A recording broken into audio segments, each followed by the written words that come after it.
Welcome to Keep Venture. Let's open your maps, seek the truth, and find the treasure.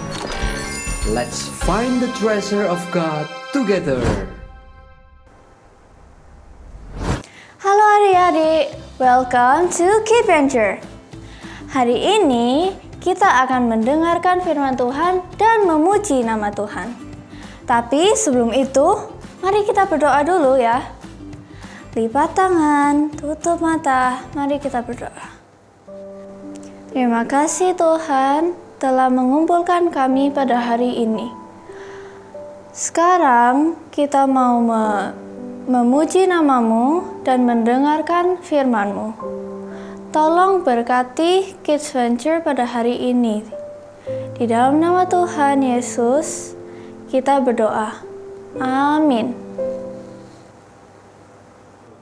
Nah, hari ini mari kita bersemangat-semangat, berolahraga, dan berjalan serta Yesus.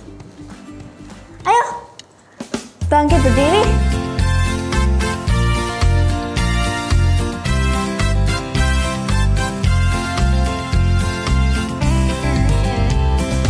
Jalan serta Yesus, jalan sertanya setiap hari. Jalan serta Yesus, serta Yesus selamanya. Jalan dalam suka, jalan dalam duka, jalan sertanya setiap hari. Jalan dalam suka, jalan dalam duka, serta Yesus selamanya. Masih bersemangat kan? Mari kita jalan serta Yesus sekali lagi.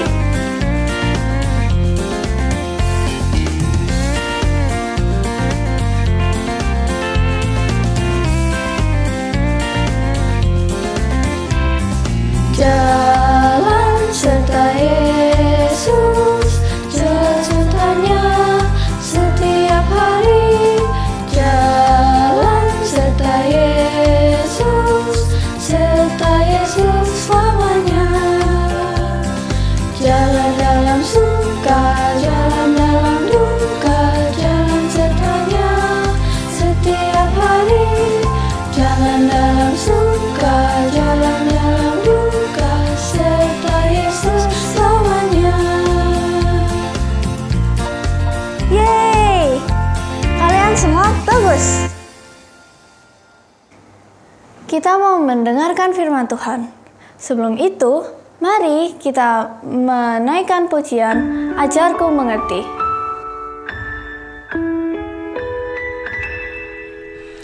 Bapakku datang kepadamu, ucap syukur atas kebaikanmu.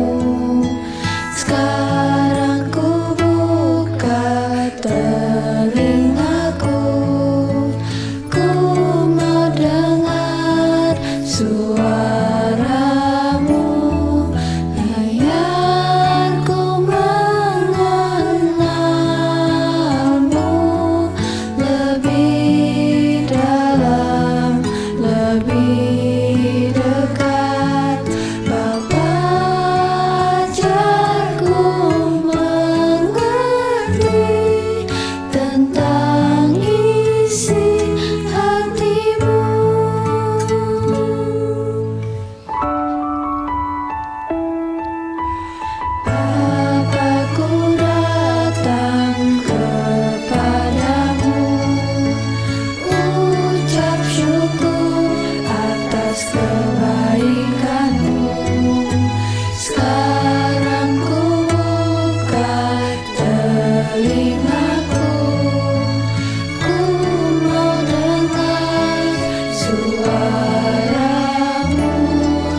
kita mendengarkan firman Tuhan. Story time. Shalom adik-adik semua, kita bersyukur pada Tuhan yang sudah memanggil kita untuk bisa beribadah dan mendengarkan firman Tuhan dan memuji Tuhan pada hari ini. Mari sebelum kita memulai perenungan firman Tuhan, kita berdoa bersama-sama. Bapa yang di surga, kami bersyukur Tuhan sudah menolong setiap kami untuk bisa kebaktian kembali dalam sekolah minggu online. Kiranya Tuhan menolong apa yang sudah kami puji-pujikan, Tuhan menerimanya. Dan setiap kami akan mendengarkan firman Tuhan, kiranya kami bisa tenang, duduk di kaki Tuhan, dan kami boleh mengerti isi dari firman Tuhan yang disampaikan, sehingga dari kecil kami bisa menjadi pelaku firman yang dituntun oleh Allah Roh Kudus. Kami serahkan waktu yang singkat ini hanya ke dalam tangan Tuhan. Di dalam nama Tuhan Yesus Kristus, Juru Selamat kami satu-satunya yang menebus kami naikkan doa ini. Amin. Nah adik-adik, pada pelajaran minggu lalu, kita belajar bahwa Allah menuliskan 10 perintah di atas 2 loh batu dan memberikannya kepada Musa di atas gunung Sinai. Di atas gunung itu Allah memerintahkan agar Musa membangun sebuah kemah suci yang merupakan kemah bagi Tuhan. Allah memberikan sebuah pola yang menunjukkan secara persis bagaimana kemah itu harus dibangun. Nah, saat Musa mengatakan kepada bangsa Israel bahwa mereka akan mendirikan kemah suci, Musa memulai dengan memberikan 2 perintah penting pengumuman dari Allah. Nah, coba kita belajar sama-sama ya. Yang pertama, mereka ini atau orang Israel ini harus bekerja membangun kemah suci selama 6 hari dalam 1 minggu. Berarti hari ke-7 ngapain Lose? Nah, pertanyaan yang bagus. Pada hari yang ke-7 mereka tidak boleh bekerja. Oh ya? Terus ngapain Lose? Mereka harus beristirahat. Tidak bekerja lagi. Kenapa? Karena hari ke-7 adalah hari Sabat, hari kudusnya Tuhan. Kita ingatkan ya. Nah, dalam perintah itu, perintah Tuhan jelas kepada setiap bangsa Israel. Siapapun yang bekerja pada hari Sabat haruslah dihukum mati. Waduh, ngeri banget ya. Benar. Nah, Tuhan itu ingin bangsa Israel itu istirahat, jangan bekerja terus. Allah itu sangat serius memperhatikan anak-anaknya ketika melayani Dia. Allah juga serius ketika Dia memerintahkan untuk tidak bekerja pada hari Sabat. Dan perintah ini diartikan untuk kesehatan bangsa Israel. Nah, yang kedua, Allah memerintahkan seluruh umat Israel membawa persembahan dari barang kepunyaan mereka. Loh, untuk apa ini ya persembahan ini Lause? Nah, jadi ketika membangun kemah suci itu bukan seperti sulap. Ada kadabra kemudian tiba-tiba muncul. Enggak, ini harus dari barang-barang persembahan orang-orang Israel sehingga nanti bisa dibuatkan kemah sucinya. Orang-orang ini sangat bergembira karena Allah diam di tengah-tengah perkemahan mereka. Sehingga mereka juga ingin kemah suci Allah ini sangat indah dan mereka akan melihat kemuliaan Allah. Jadi mereka ini bersukacita memberikan banyak persembahan. Persembahannya seperti apa? Nah, persembahannya itu dari perak, dari emas, dari perhiasan. Nah, ini bangsa Israel senang sekali kan? Karena Allah akan hadir dalam kemah suci. Persembahannya banyak. Sampai Musa bilang, sudah stop, jangan kasih lagi, sudah cukup persembahannya. Wow, ini luar biasa sekali kan ya. Orang Israel memberikan persembahan ini dari luapan rasa syukur mereka. Bayangkan bila ini kejadian zaman sekarang. Adik-adik semuanya memberikan persembahan begitu banyak. Misalkan memberikan uang kepada gereja atau sekolah minggu. Sampai losenya bilang, sudah cukup, jangan kasih lagi. Sudah cukup ya uangnya. Wow, luar biasa sekali. Karena pekerjaan Tuhan itu banyak sekali. Kita bisa bantu para misionari yang ada di pedesaan ya untuk memberitakan Injil. Kita bisa menolong teman-teman yang kesusahan ya, mungkin kena banjir atau gempa bumi, atau kita bisa memberikan sumbangan kepada panti asuhan, panti jompo, kakek nenek yang memerlukan, dan banyak pekerjaan Tuhan. Ini luar biasa. Maka ketika kita memberikan persembahan, kita memberikan yang terbaik kepada Tuhan seperti bangsa Israel. Nah, Musa ini sebagai pemimpin bangsa Israel menjaga setiap pekerjaan orang-orangnya ketika membangun bait Allah. Detailnya harus dicek apakah sudah benar ya. Kemudian tiba-tiba di perkemahan itu dipenuhi suara palu, suara gergaji. Nah, ibu-ibu yang wanita ini membuat tirai. Tirai itu seperti gorden dari kain lenan halus dan kain tenun yang kokoh dari bulu kambing ya, supaya tirainya nggak gampang ini robek.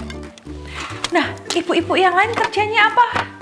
Bisa memintal tirai lenan dengan menggunakan benang berwarna biru, ungu, merah, supaya cantik ada warnanya. Nah, ini pekerjaan dari para ibu-ibu atau wanita. Loh, yang laki-laki atau papa-papa kerjanya apa? Ada para laki-laki menempa ya. Menempa itu membuat emas menjadi lembaran tipis gitu seperti kertas. Mereka juga buat perabotan ya, seperti kendi, itu semuanya itu dibuat sendiri dengan tangan mereka, atau membersihkan dan mewarnai kulit binatang. Nah, ketika Musa sebagai pemimpin Israel melihat semua yang dilakukan oleh mereka, para wanita dan pria, Musa bilang, wow, perfect, tidak ada kesalahan apapun. Karena orang Israel sangat berhati-hati melakukan semua perintah Tuhan. Nah, adik-adik, sekarang lo semua tanya dulu. Kan adik-adik semua pinter ya mendengarkan cerita Alkitab dengan baik. Di dalam kemah suci ada 2 tempat. Nah, quiz time. Nah, pertanyaannya, apakah nama 2 tempat di dalam kemah suci? Apakah tempat kudus dan tempat maha kudus? Apakah tempat bernyanyi dan tempat berdoa? Apakah tempat suci dan tempat berbicara? Apakah tempat duduk dan tempat berdiri?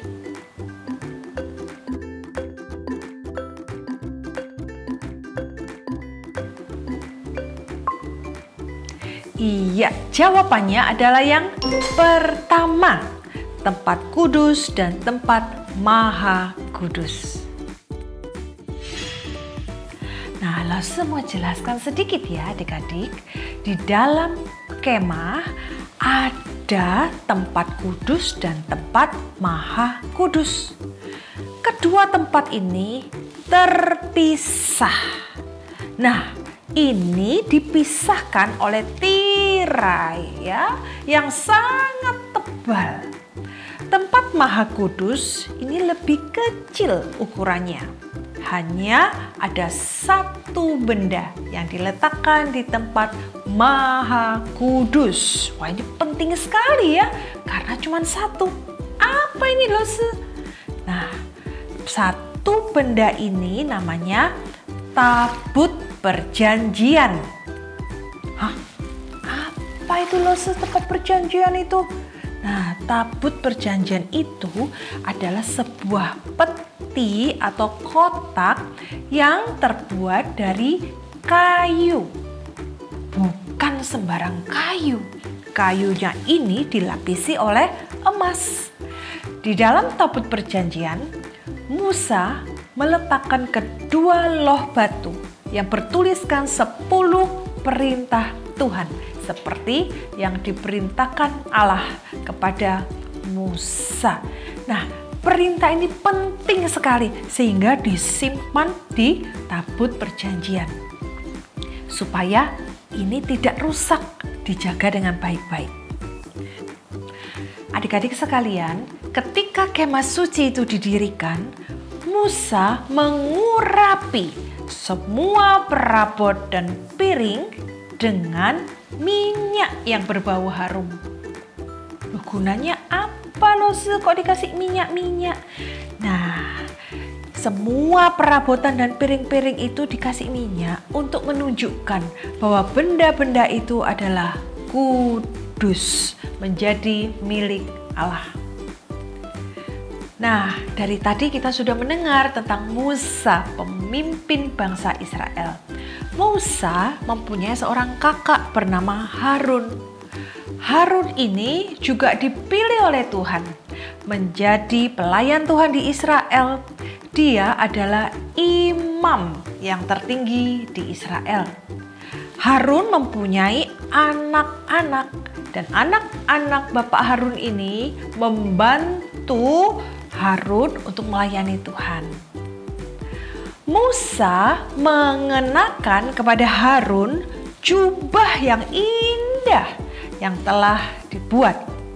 Anak-anak Harun juga mengenakan pakaian putih imam.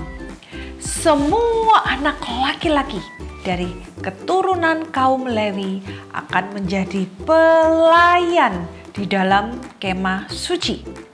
Tetapi Harun dan anak-anaknya akan menjadi pelayan khusus Allah. Nah, kita sudah melihat kemah suci sudah dibangun, perabotan sudah selesai dibuat, ada para pelayan, semuanya sudah siap. Allah telah disenangkan karena umatnya telah membangun kemah suci persis 100% seperti yang diperintahkan Tuhan. Tuhan sangat senang sekali sehingga awan kemuliaannya memenuhi kemah suci dan cahaya Allah yang terang itu berdiam pada tabut perjanjian. Allah bertemu dengan umatnya dan tinggal di antara mereka seperti yang Allah janjikan. Namun ada satu masalah adik-adik. Waduh, masalahnya apa Lause? Nah, kita ini kan adalah manusia yang berdosa. Sedangkan Allah kita atau Allah bangsa Israel itu adalah Allah yang kudus. Jadi nggak sama ini ya antara yang kudus dan yang berdosa. Jadi pertanyaannya bagaimana orang berdosa dapat menghadap Allah yang maha kudus? Nah, Allah tahu mereka tidak mungkin bisa menemui Allah. Maka Allah memberikan kepada mereka sebuah jalan. Jika umat Allah, orang Israel ingin bertemu dengan Allah, mereka harus membawa seekor binatang untuk menjadi korban. Quiz time. Nah, sekarang lo semua bertanya, binatang apa yang biasanya menjadi korban saat umat Allah datang ke bait Allah? Apakah sapi? Apakah anak domba? Apakah monyet? Apakah ayam jantan?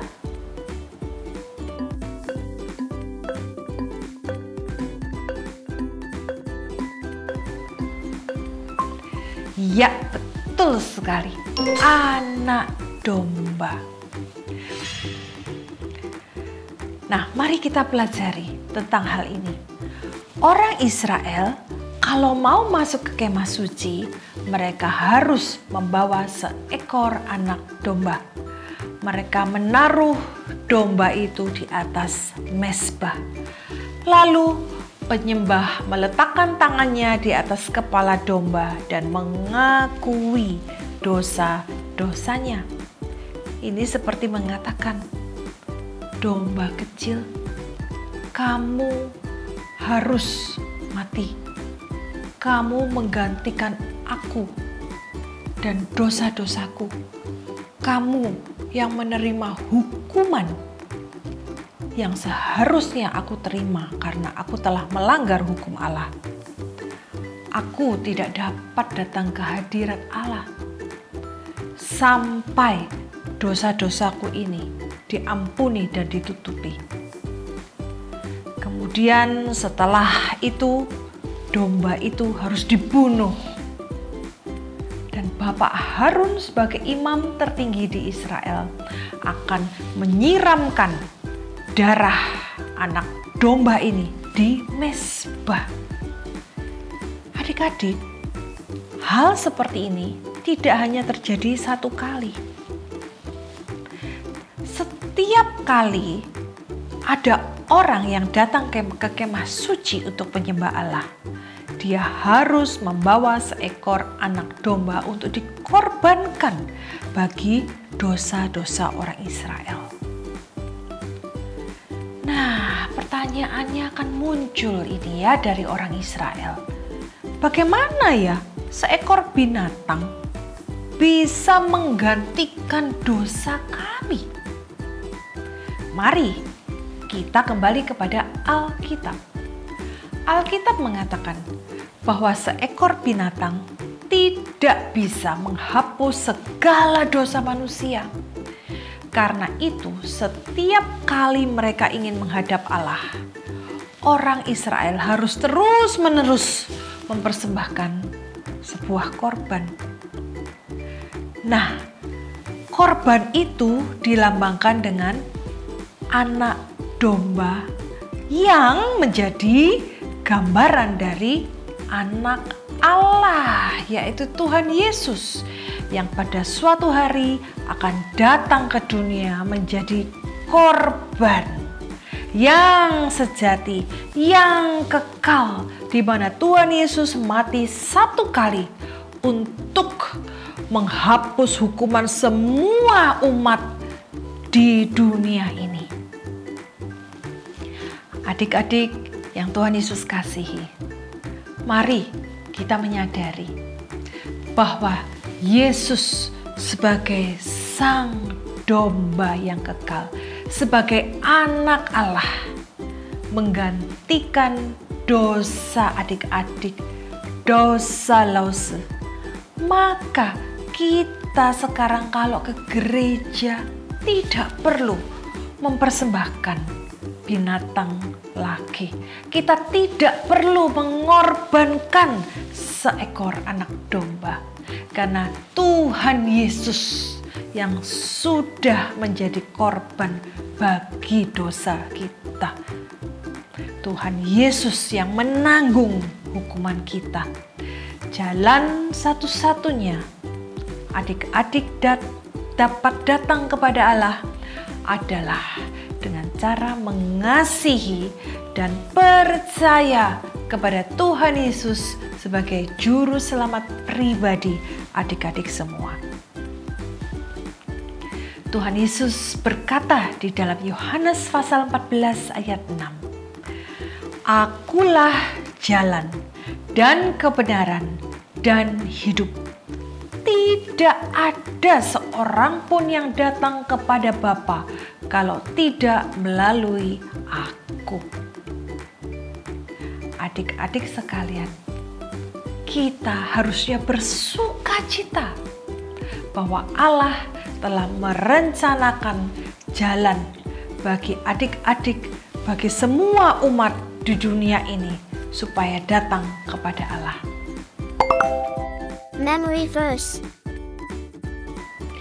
Nah, mari kita menghafal ayat hafalan kita minggu ini yang diambil dari Mazmur nomor 121 ayat 1 sampai 2. Mari kita bacakan sebanyak 4 kali. Mazmur nomor 121 ayat 1 dan 2. Nyanyian ziarah. Aku melayangkan mataku ke gunung-gunung. Dari manakah akan datang pertolonganku? Pertolonganku ialah dari Tuhan yang menjadikan langit dan bumi.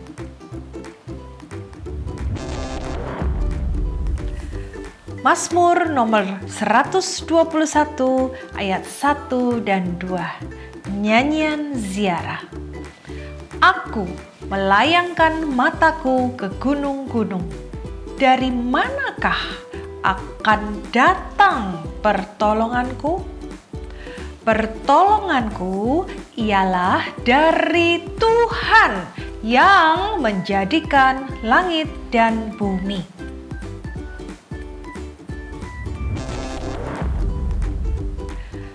Mazmur nomor 121 ayat 1 dan 2. Nyanyian ziarah.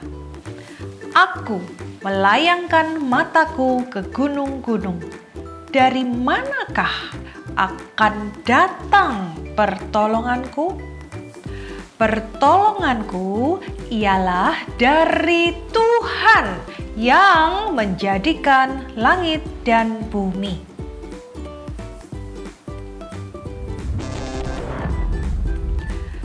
Mazmur nomor 121 ayat 1 dan 2. Nyanyian ziarah. Aku melayangkan mataku ke gunung-gunung. Dari manakah akan datang pertolonganku? Pertolonganku ialah dari Tuhan yang menjadikan langit dan bumi.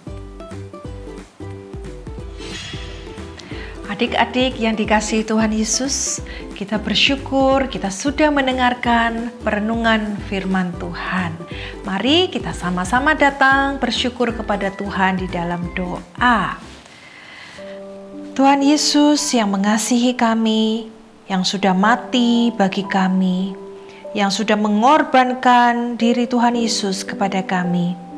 Kami saat ini datang bersyukur untuk pengorbanan Tuhan Yesus bagi setiap kami. Terima kasih bahwa kami tidak perlu lagi datang kepada Tuhan dengan mengorbankan seekor domba. Tetapi kami boleh datang menyembah Tuhan dengan iman kami kepada Tuhan Yesus. Kami mau menerima Tuhan Yesus sebagai juru selamat kami satu-satunya. Sehingga kami yang masih kecil ini boleh dipimpin oleh Tuhan dalam hidup kami. Dan hidup kami boleh sungguh-sungguh untuk kemuliaan Tuhan. Karena kami adalah milik Tuhan. Terima kasih untuk firman Tuhan yang sudah mengingatkan kami. Tolonglah kami untuk bisa bersyukur selalu di dalam Tuhan Yesus untuk pengorbanan Tuhan Yesus bagi kami.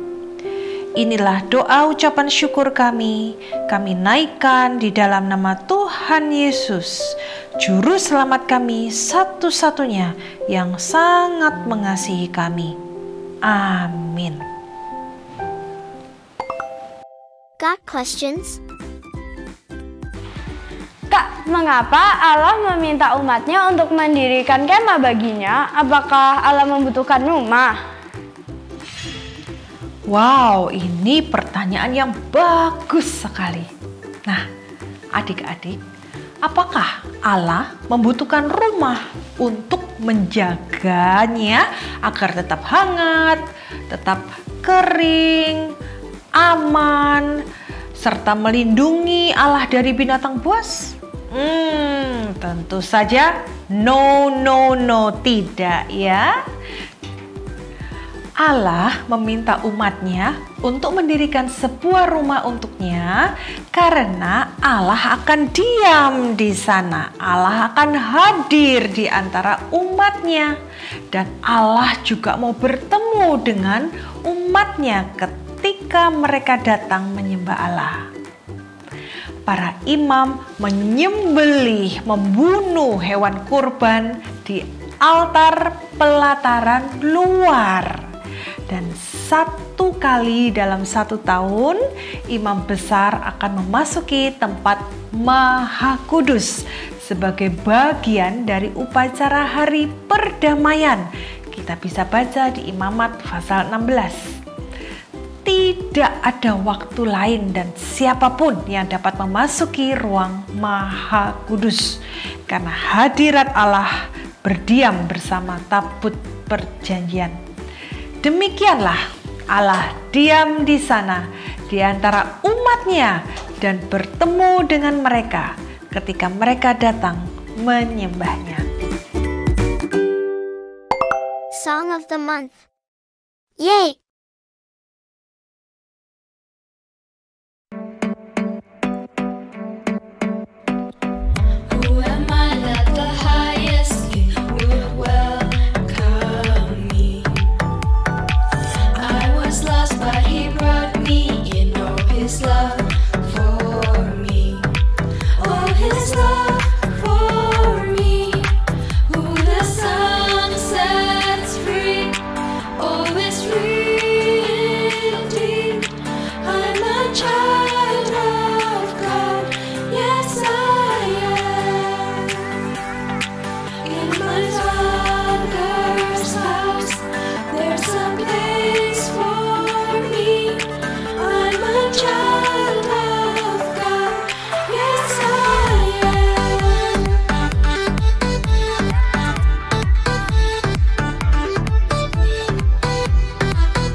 Ransomed me, His grace runs deep.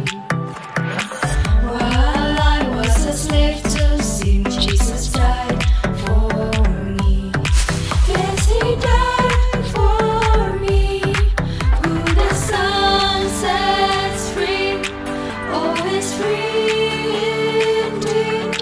I'm a child of God. Yes, I am.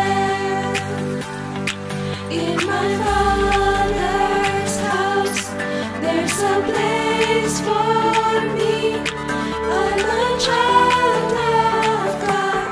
Yes, I am.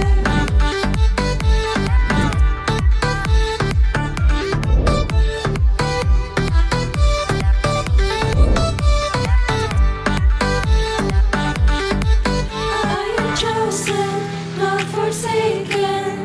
I am who you say I am. You are for me, not against me. I am who you say I am. I am chosen, not forsaken. I am who you say I am. You are for me, not against me. I am who you say I am. I am who you say I am. Who the Son